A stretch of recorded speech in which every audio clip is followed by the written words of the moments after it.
Well, what'd you think? Game 5, Cavaliers absolutely annihilated the Toronto Raptors last night at the Q in Cleveland. Pretty convincing win if you ask me. But do they have enough? Do they have what it takes to get a win on the road up at the Air Canada Centre Friday night? What's up, Ohio? Hello, everyone, and welcome to the Broulis Beat Report. I am your host, Nick Broulis. Thank you for joining me here on the Broulis Beat Report here on fandom.com. Also brought to you by Cafe 80s. Please sure to visit them at thecafe80s.net or follow them on Facebook. If you love live 80s music, you would love them. Now, I don't know about you guys, but before Game 5 last night, my nerves were absolutely going every which way. I actually had to cut down on my dinner last night just to make sure I wouldn't get sick. I was nervous. I was very nervous. I was cautiously optimistic, I guess is the term that I'm looking for. Why? Well, considering Game 3, the Cavs absolutely got killed. And then Game 4, they came back from an 18-point deficit. They showed some heart. They showed they actually wanted to be there.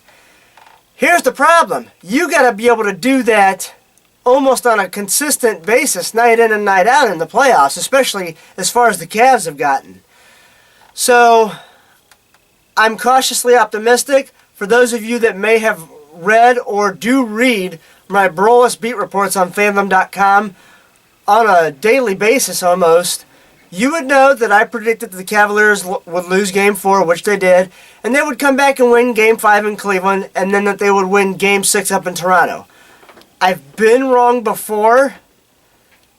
I don't know what to tell you at this point. It all depends on if the Cavs actually want to come out and wrap this series up. So, we shall see what happens. Now, in regards to series, tonight at 9 o'clock, a big game in the Western Conference Finals.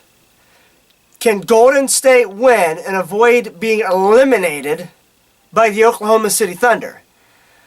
I think Golden State wins this game tonight, but I do think once they get back to, as my mom would like to say, the cheapskate arena in Oklahoma City, I do feel that the Thunder are going to close things out, because if they don't, guess what?